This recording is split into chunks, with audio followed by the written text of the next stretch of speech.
All right, welcome to Hanging Out with Hamza. This is Hamza. Today I am going to do a special episode where I kind of flip the script and let Zai take over. Zai is currently visiting Austin for a while, so I figured I'd do another friendship episode with him. And yeah, thanks for listening. Stay tuned for Hanging Out with Hamza.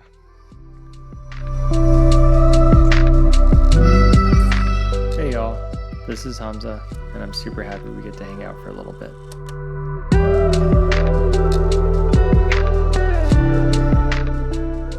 All right, guys, welcome to Hanging Out with Hamza.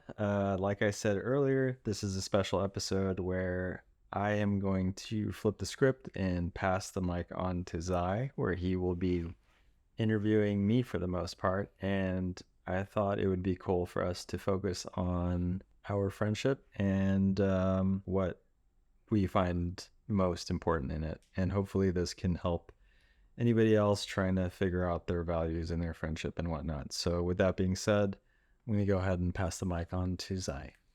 All right. So thank you for allowing me. I'm very excited to be a guest in this. Well, am I the guest or are you the guest? Yeah, I mean, if I'm the esteemed guest on your episode for now. Oh, well, I feel like it's like you're the host and then I am the host now and then you're still the esteemed guest. Yeah, you're Very self-serving, a but super host, but yeah.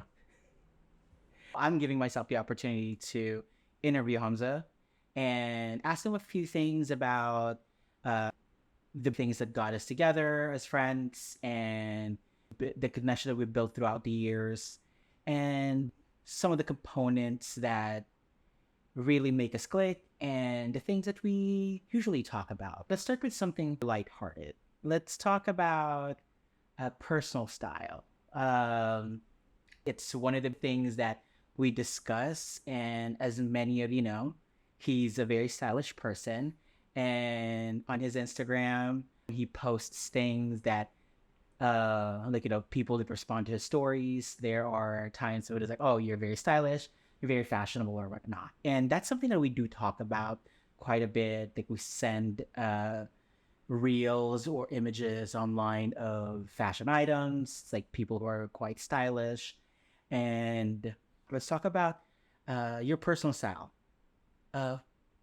For you, how do you define your own personal style? Because throughout the years, like that I've known you, there have been an evolution of what you've looked like and the clothes that you've worn, and it's something that's quite apparent on your Instagram presence, which like how people see you. Yeah, that's a good question. Thanks for giving me that honorable mention on that. And yeah, I do love style. I think fashion is just a really cool way to present yourself to the world in a certain way. And I think we did talk about it earlier. There's a difference between like being fashionable and having a sense of style. Yes. And I thought that was a really interesting way to put it because, yeah, I've never been like a big brand or label person. There are certain like brands I really like, and it's more so for the quality or the way it fits on me and whatnot. But if I were to describe my style, I would say comfort is like the number one aspect of it. And it's not comfort as in just like how does it feel like texture wise, but comfort as in like how do I feel in it. So I try to wear things that I feel most myself in. And that can be a good and bad thing because sometimes I get myself in a box and I start to kind of like wear one thing consistently. And I've tried to definitely step out of that comfort zone while still being in a certain comfort zone, if that makes sense. Yeah.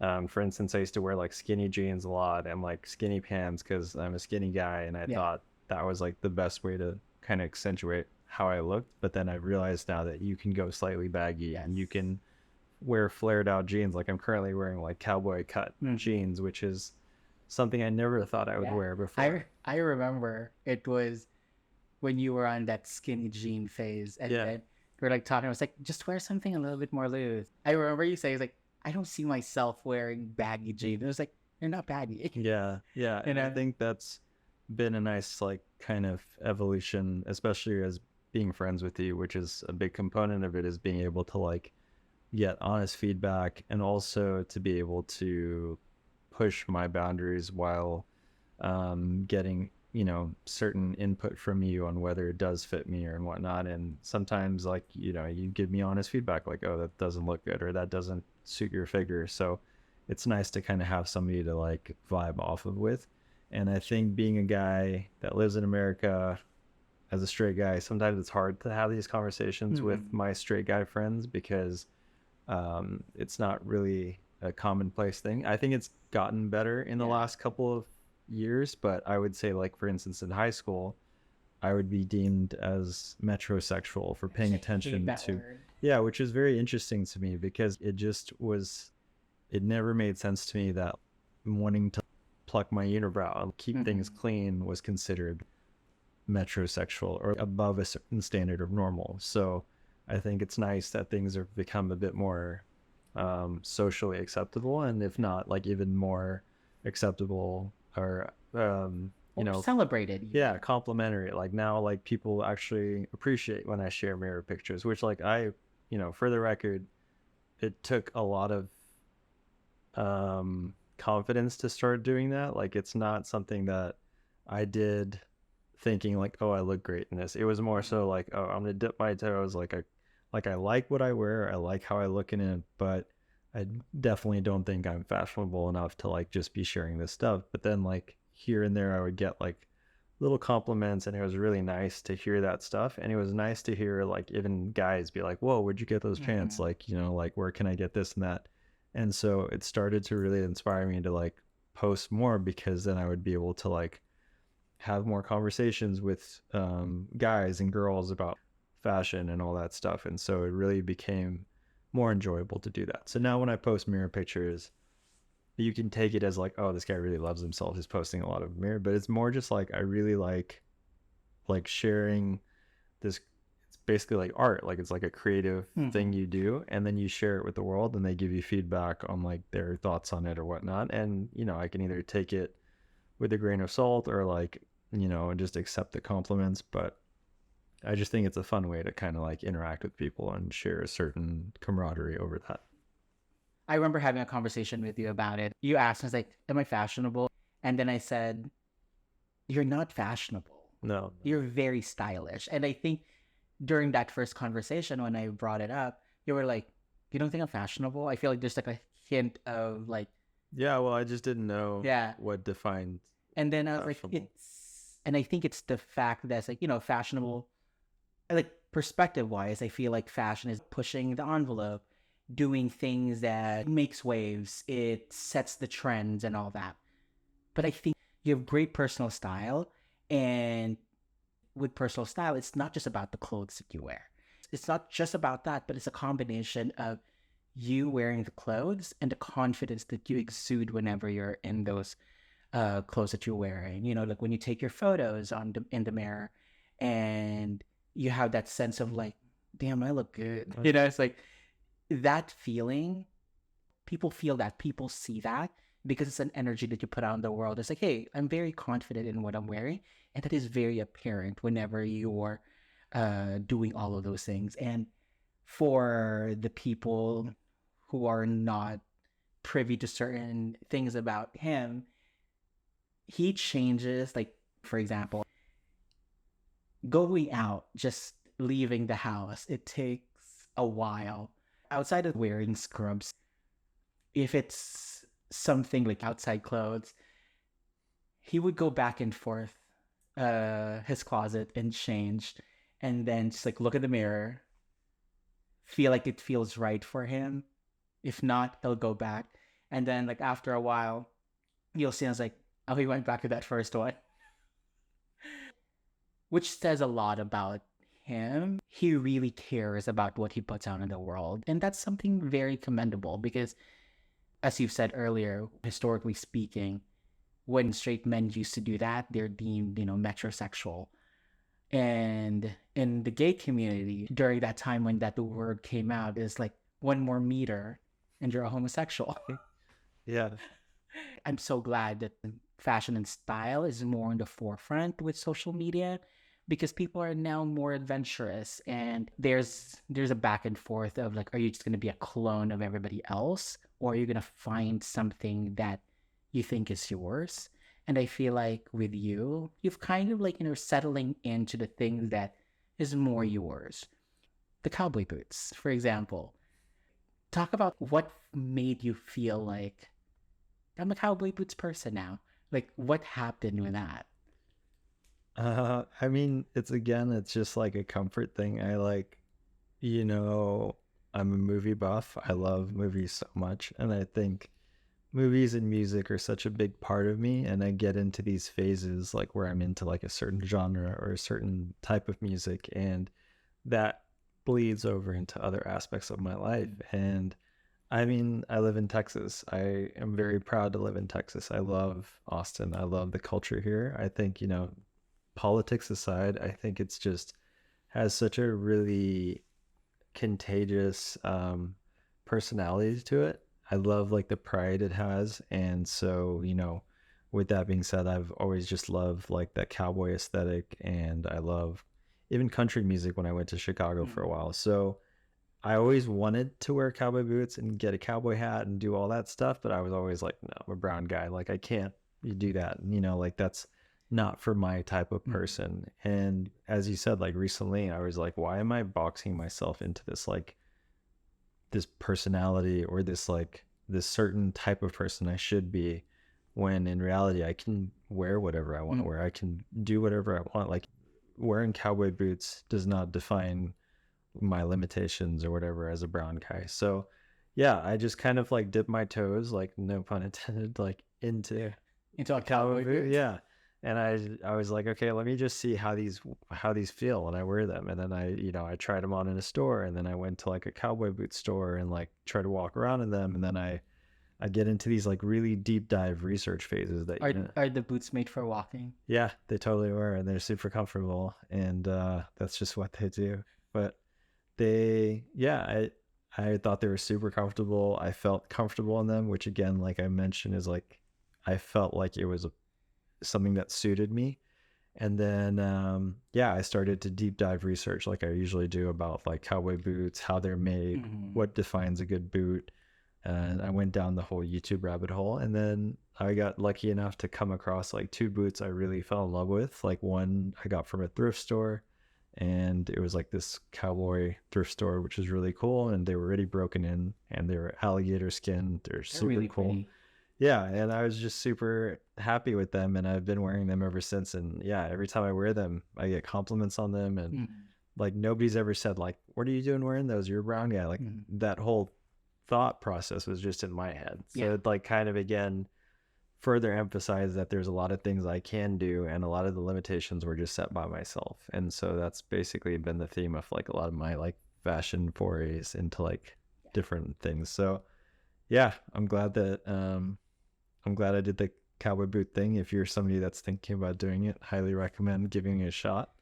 And I'm glad Zai approves of it too, because yeah, getting like constructive feedback is always important to me, and Zai really liked them too, and it was nice to get that feedback from people I love as well. My only concern, like every time I see him wear it, I was like, are they comfortable? They're so comfortable. People don't realize like Well, also because like I have wide feet and I yeah, have thick calves. it's funny, like before I got the cowboy boots, the other boots I had were those YSL. What were those? Oh yeah, the Chelsea boots. Yeah, no, they weren't Chelsea boot. Well, yeah, Yeah, they they were, were but what were they Chelsea's. called? They were like Oh, the very famous ones. oh yeah, like the camel ones, the camel Chelsea.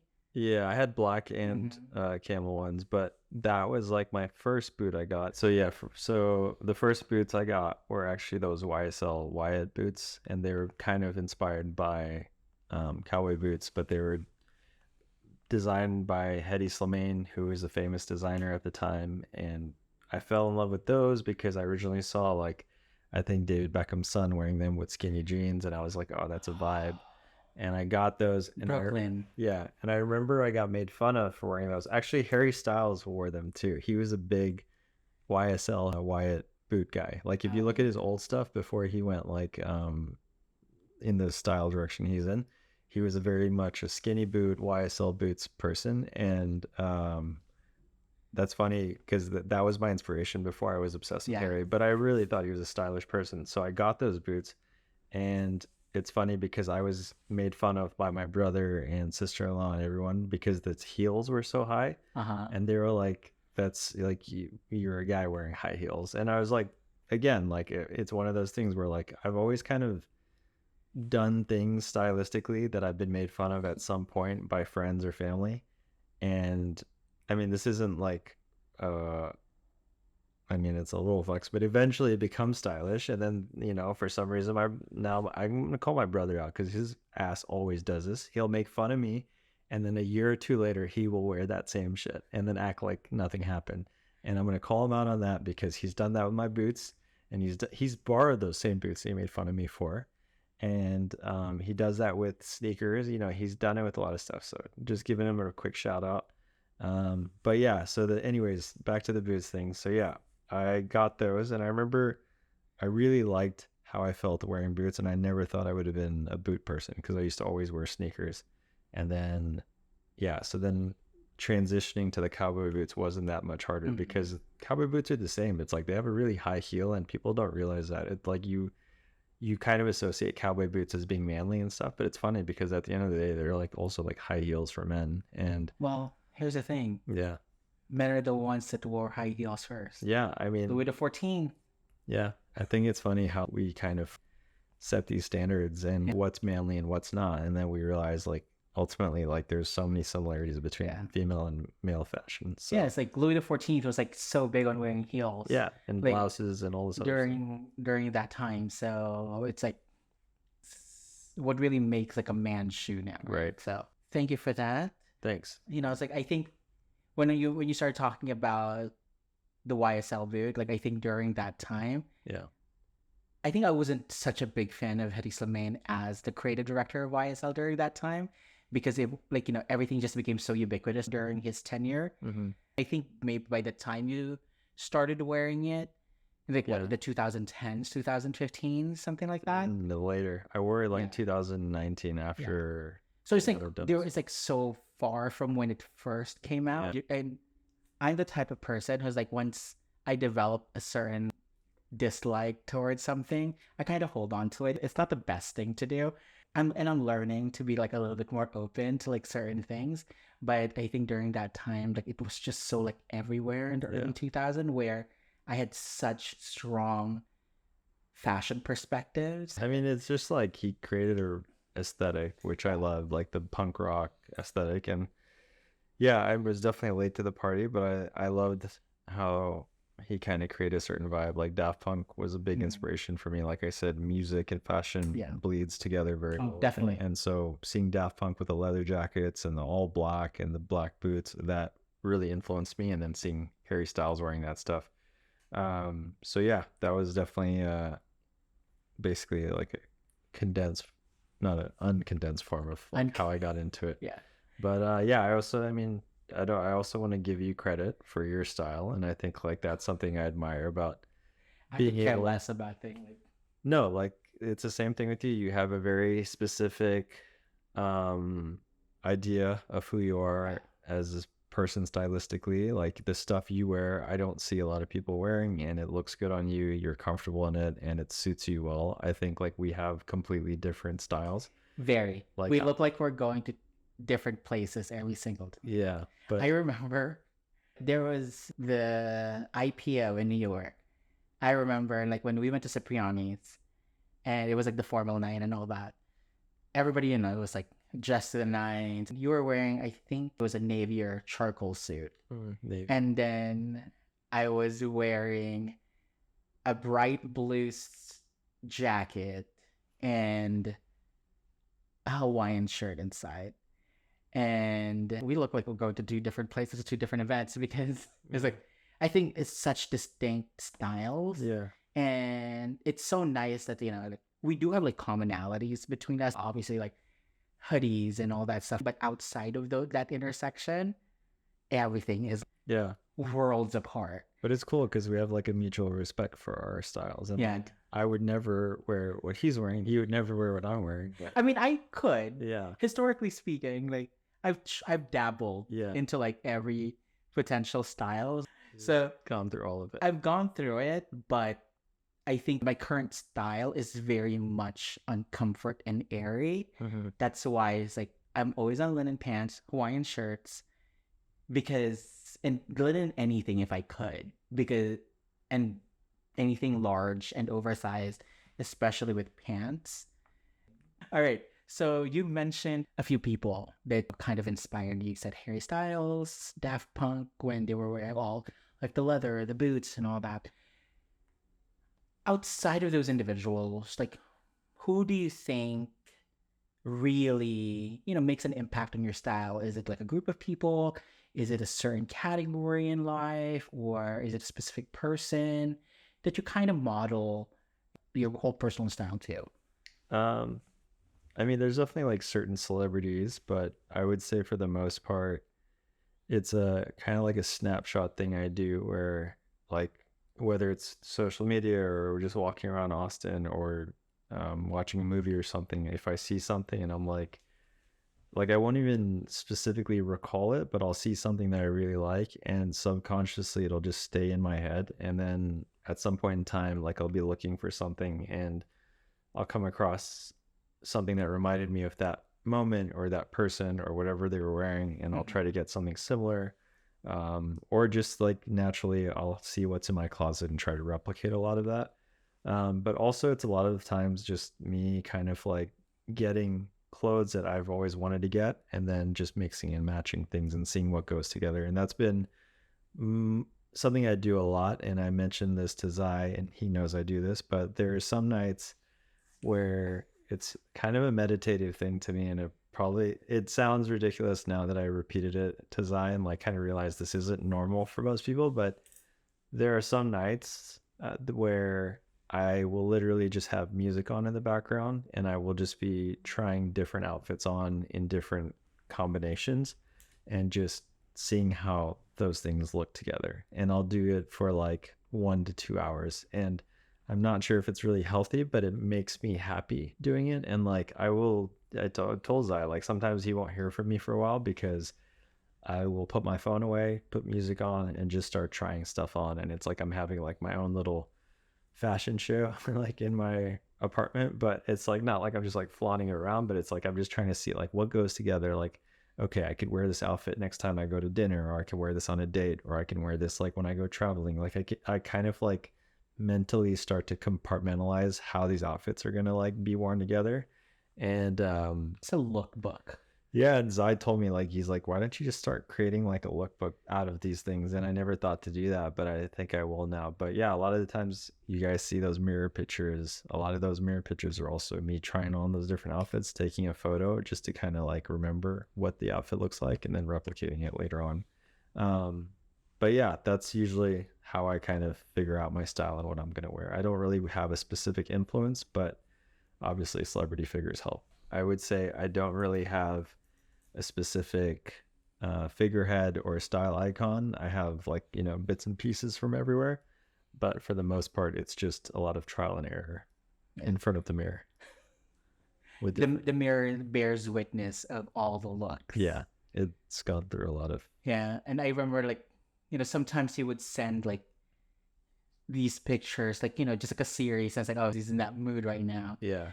And it's like, it's adorable. It's really nice. Yeah, and it's really, I mean it when I say it's meditative. Like it's something like when you get into that flow state, I feel like I kind of get into like my own personal flow state, and I have good music going on, no plans for the night, just relaxing, and like I get to do it. And like, yeah, it's just a nice way to kind of have some me time while doing something I really love. Yeah. All right. So with all of that being said, what do you think makes a person stylish? Yeah, I've thought about it a lot lately because there are times when I see friends and I'm like, that person was so close to wearing this correctly, but their size was off or their fit was off. And I think it's like three things. Like the first thing is definitely like your like knowing your body and knowing like your ratio. I think everybody has a different like ratio in terms of like legs to torso, and there's like a certain way to kind of accentuate that, or also kind of take attention away from it. And I'll give an example of my tall friend. His name is Osman. He is 6'5" plus, and like the guy has long legs. Like hard to avoid that when you're that tall. Like you're gonna look goofy in certain outfits if you don't size yourself accordingly.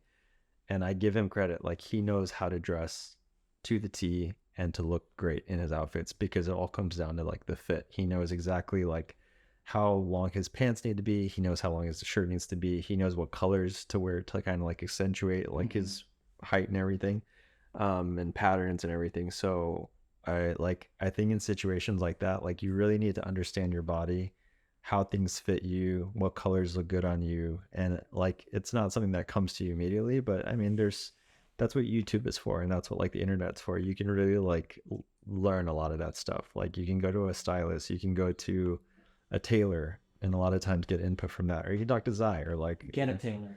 Yeah, tailors or learn how to sew clothes, or learn to yeah, fix your own clothes. yeah. And like there's a lot of jeans I've gotten in my past, and like a lot of tops I've gotten. Like I'm a pretty skinny person to an extent, so like there's a lot of things I have to get tailored or altered. And like like I'm 29-30, and there's not a lot of 29-30 pants out there. So when I get pants, it's usually 30-31 or 30-33, and like then I'll get them altered, or I'll try to like get them fitted so that when I wear them they're not baggy at the bottom and stuff like that. So yeah, fit is the first thing. I think like understanding your ratio is really important.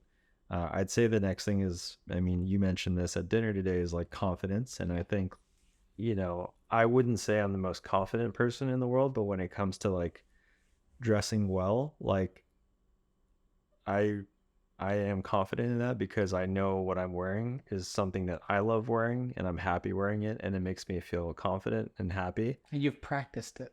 Yeah, and I've worn it 20 times in my own apartment staring in the mirror, so I kind of know to an extent that this is right. And Yeah. I've gone through a lot of trial and error to it. But I think, yeah, like Zai says, like I do wear my stuff with confidence, because I'm very proud of the stuff that I own. I'm very proud of like the way I wear things, because I think that's an important component of it, is like taking pride in the things that you wear and you own and whatnot. So I try my best to be that way. There are times when like I push the bar, and like I'll wear something that I've never worn before, and I'll go out in public and feel a little bit self-conscious about it. But it's just one of those things where you just kind of get used to it over time. Yeah. But yeah, like the cowboy boots was like an example of that. Like first day I wore it, I was a little bit wary. People were looking at me and stuff, and then they started to get compliments, and then it just kind of builds up that understanding that like most of the time it's just you building that idea in your head.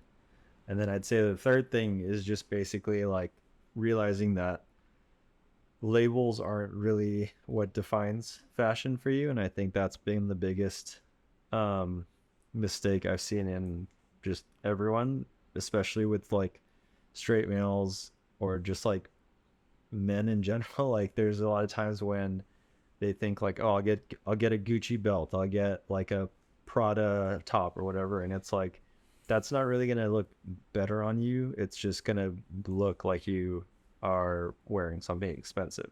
Yeah. You can literally get like a t-shirt from like H&M or Uniqlo, and if it fits well, then like it's going to look way better than a $200 t-shirt. So that that didn't take a lot of time for me to realize, because when I was like a college student, I couldn't afford anything. So I would try to find what was just cheap enough to look just as good as whatever the more expensive version of that was. And it got really easy to figure that stuff out. And I mean, I thrift a lot. Like I have no qualms with like getting cheap stuff and making it somehow look good with inexpensive. Yeah. Well, I Not mean, cheap. it's cheap to me, and like I'm taking it that way. You can call it cheap for me, but yeah, I think that's the most important. Like these jeans were actually thrifted, and I know Zai has his own feelings about it, but yeah, I just think at the end of the day, like labels they're great to a certain extent. Like, I love Levi's. I'll always like get Levi's jeans because I like certain aspects of that, but I don't think you necessarily have to buy expensive stuff to look good. Yeah, I agree. That's a great definition of a personal stylist, because those are the things that truly matter, right? Are you comfortable? Are you confident? And do you look like you're wearing the clothes and the clothes not wearing you? Mhm. I think that's what I learned early on. You have to take control of what you're wearing. Like whatever it is that you're wearing shouldn't dictate your personality or how you should act, Yeah. right? So, um, how you defined it for you, so those are such great qualities that, and things that people can like pattern them, like pattern their personal style, because it really pushes you to be confident. It pushes you to know who you are and tell the world, hey, here I am, right? Yeah, Like, I'm presenting myself to the world with much confidence and much pride. yeah. And as I've said early on, like it's something that you exude all the time. Thanks. So like it's really great. So, Yeah, and I think the best part of like all of those points is it makes it more accessible to everyone. Like I think like all those reasons I gave, like if anything, makes it easier to be stylish, like or easier to kind of find your style because you're taking away a lot of these restrictions. Like like you're kind of the whole like aspect of like expensive stuff. It's like once you realize that you don't have to buy expensive stuff now, you have like a whole world of like options now, yes. and you just need maybe one tailor with that same amount of money you would spend on that one Gucci whatever. If you get a nice tailor, you can turn like 12, 20 shirts into perfect fitting shirts that will look like $100 on you. Yes, So definitely. yeah. The perfect fit it's something that you dictate, Yeah. right? If the perfect fit for you is something closer to the body, and that's great because you carry it with confidence. Yeah. Right? If it's something bigger, then yes, that's something that you're going to be confident in, you're going to be comfortable in. Yeah. So know the rules so that you can break them. Granted, I do want to also add that I do have certain outfits that are expensive, for instance, like suits and like sneakers or something. But I think in those aspects, it's not really like me wearing it. It's more down to the materials and like the quality of the actual item, and like I see those as things I'm going to have for like 10 to 20 years or whatever. Like I don't consider those things that I'm just going to have for a certain like style era or like a certain trend. Yeah. So that's the other thing to consider. Like it is okay to spend more on things if it's quality and long-term use that you take into account. Yeah. And also, if you want to buy it, buy it. Like you don't have to justify it to anyone, right? Like if it feels good and you want to buy it, get it. That's true.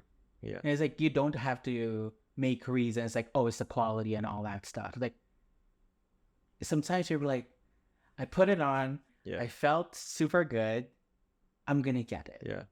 Honestly, that's what ultimately made me start to feel more confident, was like I told you, being in the apartment trying on things is like I'm also subconsciously building up my confidence to wear these outfits because I'm wearing them in my apartment continuously and walking around it and like looking in the mirror in it continuously.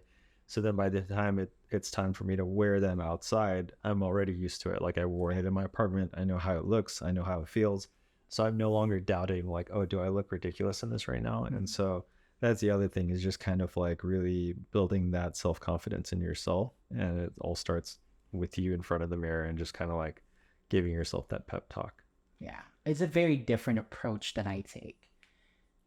I just have the audacity. Yeah. I was like, whatever I have, I'll put it on. And I was like, this is good.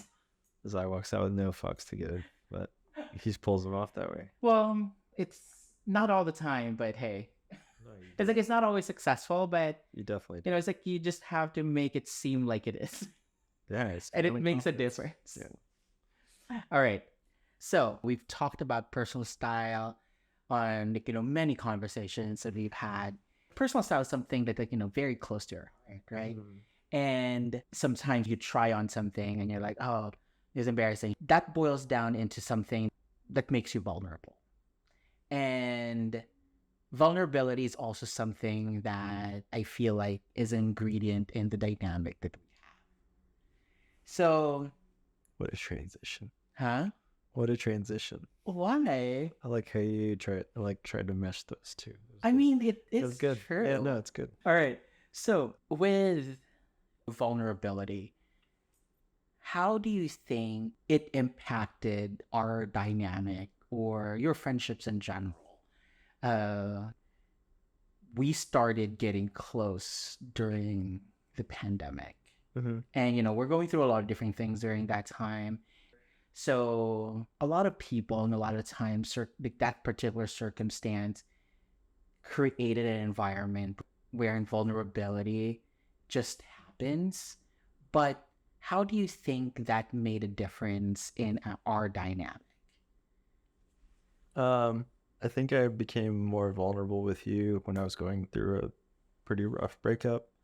Um, I was pretty vulnerable with a lot of people, but I think there was something about our connection where you just kind of were very receptive and understanding. And again, being like a straight male and talking to other men about it, it was very much like, oh, you get over it. Like, just go date some girls or go, hook up and stuff. Like, you'll be over it and whatnot. And I think like that wasn't very helpful to me at the time. And I had female friends too, but I was so just in a weird headspace about it. And yeah, I think just we connected on that front, and I just got like a good feeling from just our interactions. And I kind of just, I don't know, like I feel like there was a very natural inclination to reach out and talk to you about stuff and trust you with a lot of personal things. And I think a lot of our friendship is based on that vulnerability.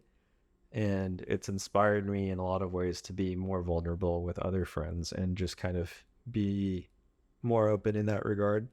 And I'm still working on a lot of that, but I think just like with any friendship, vulnerability is probably like the biggest indicator of the quality of a friendship, because you're kind of opening yourself up to somebody and being, yeah, vulnerable. Like you're putting yourself in a very like Compromising position. yeah, and like it could go really downhill if with the wrong person, or it could be a really strong bond. And so I think that's what connected us. I think you were very empathetic and compassionate towards what I was going through. And I just think there was a lot of just positive reflection looking back. Like there's nothing but positivity I see in it. And anytime there were any kind of like bumps or whatever, it was stuff that we immediately like communicated, took care of. And I think that those are like really important aspects of friendship to me.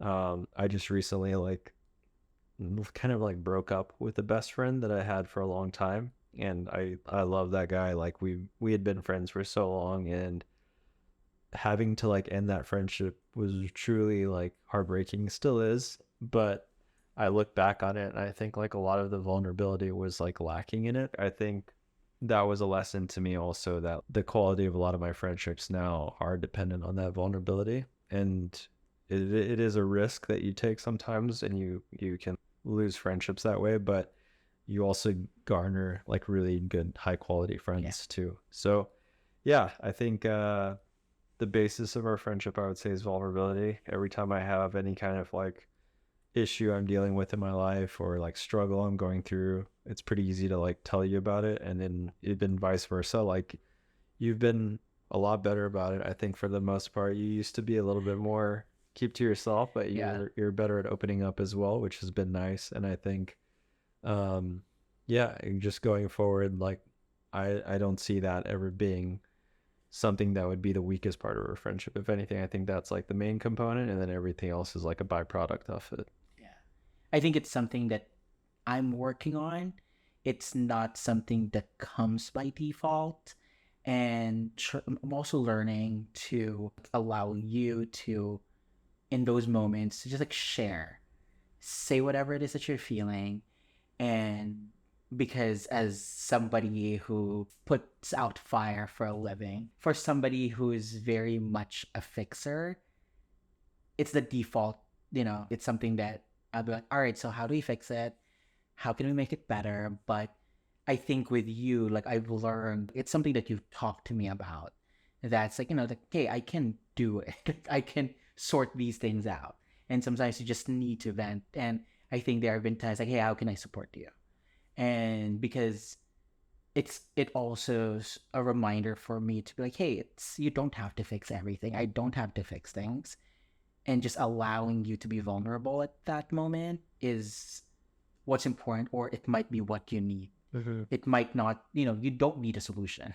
Yeah. And it's like, it's not a solution that you need right now. You need somebody to just like listen. And I think that's also something that in this friendship and this dynamic, it's something that I am learning. Yeah. And as you said, like, I'm trying to be more open to sharing my feelings. And we were playing We're Not Really Strangers, and I was sharing a little bit more stuff like how I'm feeling and all that, because it's typically not something that I would say out front without a prompt.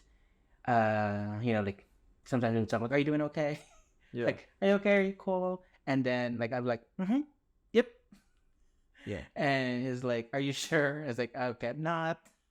So our friendship has really allowed me to be a little bit more open, a little more allowing of people to listen to me, because I think I've gotten so used to being on the other end of it, just like I'm always listening.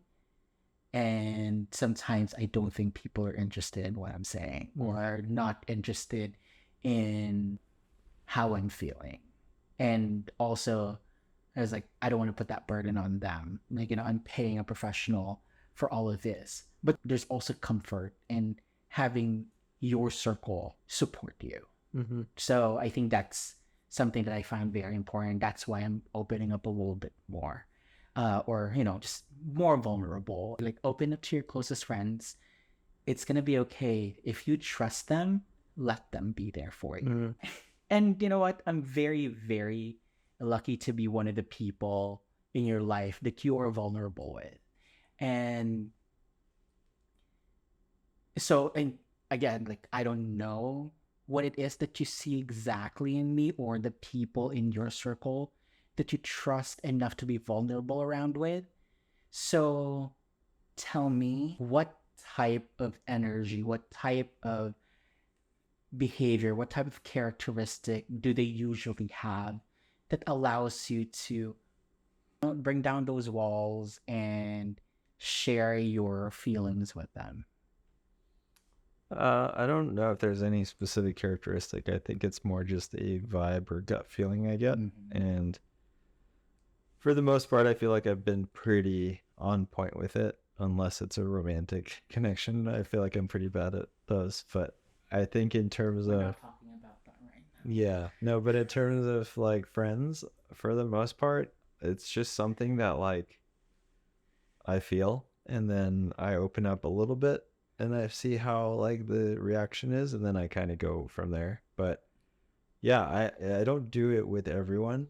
I do it with very specific people, and those people who are listening are very much aware of it.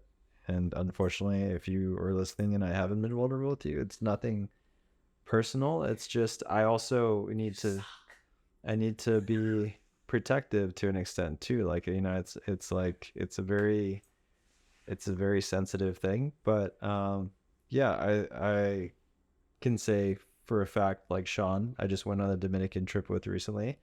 Sean is one person I really love and adore as a friend, and he and I connected really easily at some point just over the phone, and like we just started talking, and like it was like one of our first or second conversations on the phone, just because we were both Figs dentist ambassadors. And I just knew like this guy was a homie, and like there was something more to him, and we just clicked, and we've ever since then been very close and personal, and I've opened up a lot to him, and he's done the same. And during this Dominican trip, it's the same thing, like we just really like when we went on this Dominican trip, I remember Figs was like, hey, like, we can get you all individual rooms or double rooms. Like, just let us know. Like, if you guys want a room together, let us know. But like, we're happy to get you all individual rooms. And Sean and I both individually messaged them and were like, hey, can I room with Sean? And Sean was like, can I room with Hamza? And like,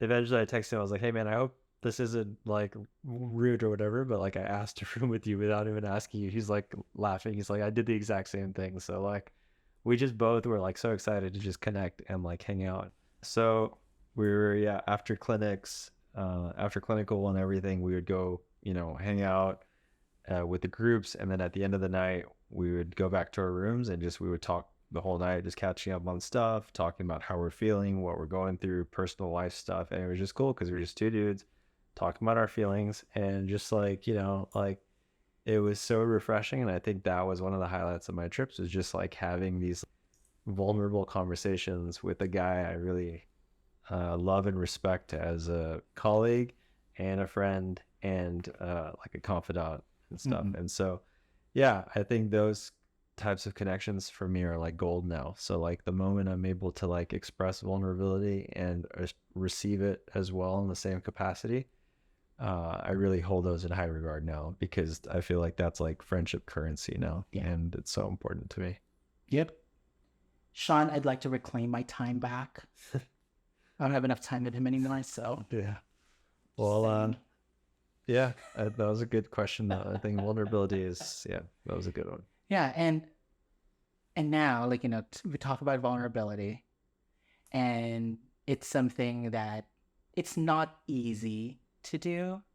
You have to allow yourself to trust this person, and before you can share your intimate details with them. Mm-hmm.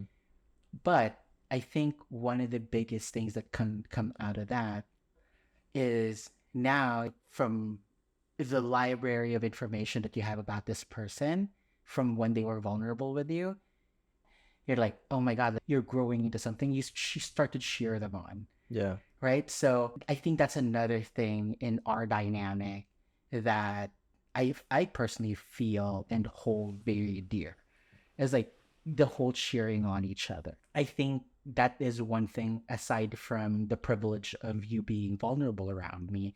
I feel very lucky that you're a partner when it comes to successes. As you said earlier, we've connected when you were in a very, very vulnerable position. But during this entire time, too, anytime there is a success, anytime that there is something that is to be celebrated, you're also there to cheer me on. And I do the same thing with you. And I'm very, very proud of all the things that you've done. So each time you go to your mission trips, you've gone to Kenya, you got to the Dominican Republic, and each time you're there, I'm like so excited to see you come back and have such a refreshed perspective on your career.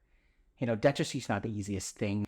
It's hard work. It's not very much appreciated. And whenever you come back from those trips, you're like, I got this. I can do this again. You've explained to me how dentistry is such a combination of not science and art and creativity. And it allows you to do so many things with your hands.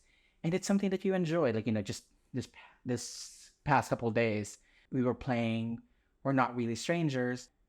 You were doing something with your hands. You were like unstitching something. He was like, dude, this is so relaxing. And I was like, yeah, that's why I love sewing. So the whole cheering on your friends is like something that I love doing with you, because you do all the good things that is also good for yourself, but also good for the community. And I love seeing that. Thanks, man. One of the things that really resonated with me was from one of the previous guests in this podcast, from Katie Duke.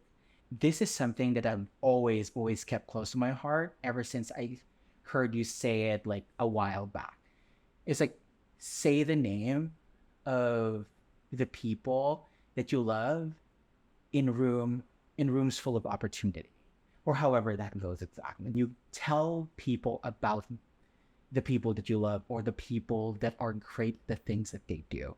I always have a friend that I talk about when it comes to certain topics. And for you, it's oh, he's my friend that has like really great taste in music. I have a few friends that have like really great taste in music, you are like such music inspirations to me because I am very much, have a very specific sound and taste in music, but you open me up to new things. And like this weekend, like Hermanos Gutierrez was something that, he was introduced to by a friend in Dominican Republic, and he went on a deep dive, and I have been uh like exposed to it this entire week that I've been with him.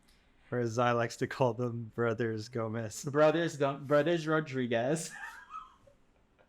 I was like, who was that last night? Because we saw them at South by Southwest. And it was like, oh, Brothers Gutierrez? Brothers Rodriguez? Yeah. Brothers Rodriguez. Brothers Rodriguez. Like Hermanos Gutierrez. Yeah. I think you got it. Feel free to cancel him for that one, guys. The Latina community. His name is Latina Nine. community, please do not cancel me. Anyways. I am Latino adjacent because the Spaniards colonized the Philippines. Yeah. His last name is Losito, so he's allowed to say this. In the last year, it was Kate Trinata, and This year it's Hermanos Gutierrez. this year is Hermanos Gutierrez. I always talk about him when it comes to that.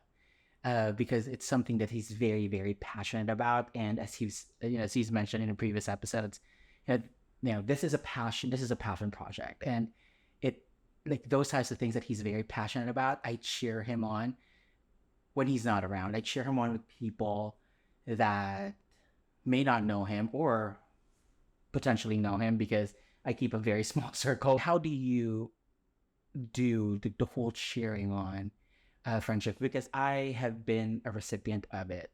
I don't really like complimenting people in the sense of like sometimes people are very much fishing for compliments, and so I'm very, I guess I mean I could say kind of selfish with giving compliments, but in a way of like if I do compliment you, like I really mean it. Like I don't just hand them out. And it's probably not a great thing sometimes because sometimes people just want a nice compliment to cheer them up, but I don't like dishing them out unless I actually mean it and like it comes from the heart. And yeah, so I think, that's the one way I like to like cheer my friends on is like, to try to be as honest and genuine as I can be and feel like it's like somewhat earned. And yeah, one way of doing it is definitely through words of affirmation, but also I think my biggest compliment is if I introduce you to my other close friends. And for me, that's probably the highest compliment you can receive because I value my close friends so much. So if I introduce you to my close friends, then that's just something that, you can take into high regard because I'm letting you into this like very intimate world of mine, and your capacity to be known in that intimate world now is a high compliment to who you are as a person. So that's just something that I think that is my way of kind of like cheering my friends on or like kind of promoting them in a certain stature. And like yeah, outside of that, like I'll always try to cheer friends on in their successes or like what they've achieved.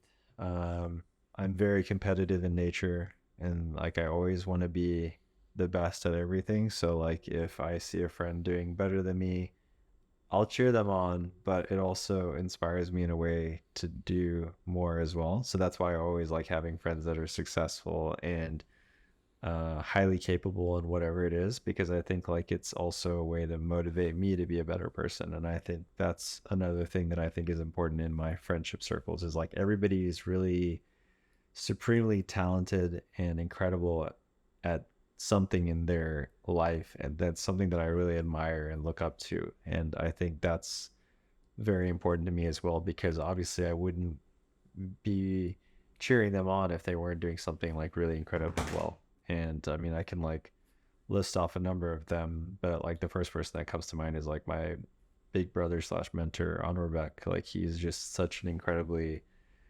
motivated person who's always like striving to do amazing things. And like, I give him shit because he like knows that he's really good at what he does and he's very cocky in that sense, but it's in a good way because he's so self-assured and like so confident in himself, and I really admire and value that. And it's the same with you. It's like I think you're so talented beyond means in so many things, and I constantly tell it to you. um but yeah, like I think like it's just one of those things, like it's almost like it's known, like people already know that you're good at certain things, but like I would rather, instead of complimenting you on it or doing anything in that regard, I try to do more actionable things like introducing you to my friends, or like talking about you like when you're not around, or promoting you like through social media or other things like that, where it doesn't feel like I'm being forced to do it. It just comes naturally. And so yeah, that's kind of like my long-winded answer. Yeah. I mean, it's like it's true. Like I've met Arnold Bracken, like he is, and I love him. Yeah, he's Like awesome. he's super great, Yeah. and I'm so happy and so lucky to have the privilege of like you introducing me to these individuals, Yeah. and it's like similarly, it's something that I do with the people that I love is like as I said earlier, it's like just saying their names or saying what they're great at around other people that I'm close to, because I want them to know that I am friends with these awesome people. Yeah. I'm friends with somebody who knows so much stuff about music, Yeah. who is like amazing at dad jokes and puns. And they're so good at it. Like their timing is impeccable. And I have a friend who makes pins and jewelry, and it makes me proud that I know these people, and it makes me even prouder to cheer them on, because it's like I feel like I have the privilege of knowing these individuals. I have the privilege of being part of their lives. Yeah. And in turn, all their talents, all the things that they're good at, I am impacted by. Yeah. Having that opportunity to cheer your friends on, I feel like is a blessing, because you're also telling the world what impact they've given or like they have in your life. So with that being said, is there anything that you want to add on or share with your audience? Yeah. No, I think you covered the basics of it. I think friendships are very important, and there's something that as I get older, I've started to really value more and cut, be a little bit more cognizant of in terms of like quality over quantity. And I think that's just like a cliche thing that happens as you get older, but I do really find the value in it based on these things that we talked about. And yeah, I think if you're listening to this and you're younger or you're older, like I think there's a lot of takeaways from it that can apply to everyone. And I think the most important concept of it is vulnerability, and being, as open with your friends as you can be, especially the ones that you hold really close to you. And yeah, I mean, I guess I wanted to say thank you for your friendship, and I'm glad we got to do this episode to talk about it. I think that is a big component of my passion, and the big reason why I started this was because of you and our friendship. So I appreciate you for that. For those that don't know, Zai edits these with me, and it's just, it's been such a fun thing to do with him, because I think this is also what has made our friendship, just grow more, because we're working on projects together and being creative together. So if you can do this with your friends, I think it's another way to kind of just enhance that friendship to another level. And yeah, so with that being said, I'll just close it off with saying I love you and I appreciate you. And I can't wait to do another episode with you in the next 2 to 3 years, where we talk about the next stage of our friendship. Yeah.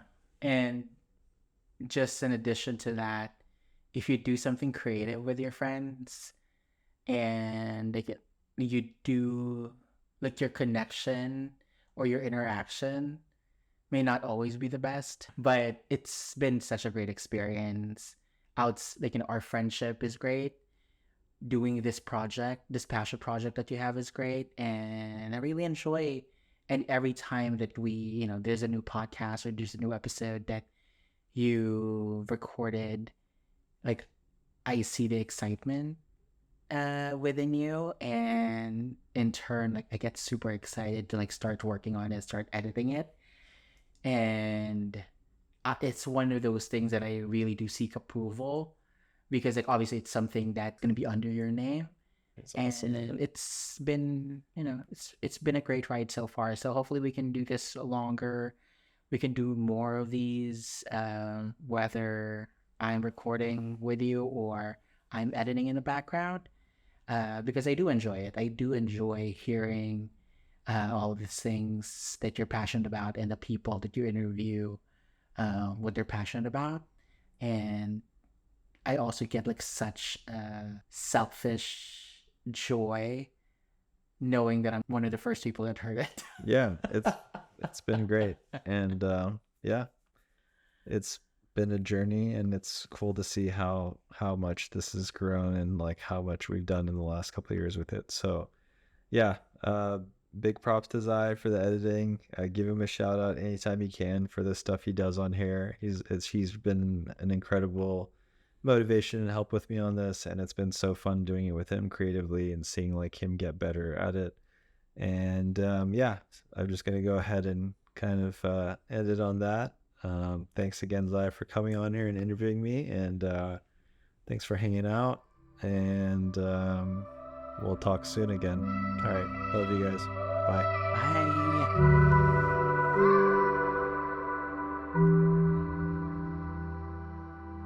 Bye.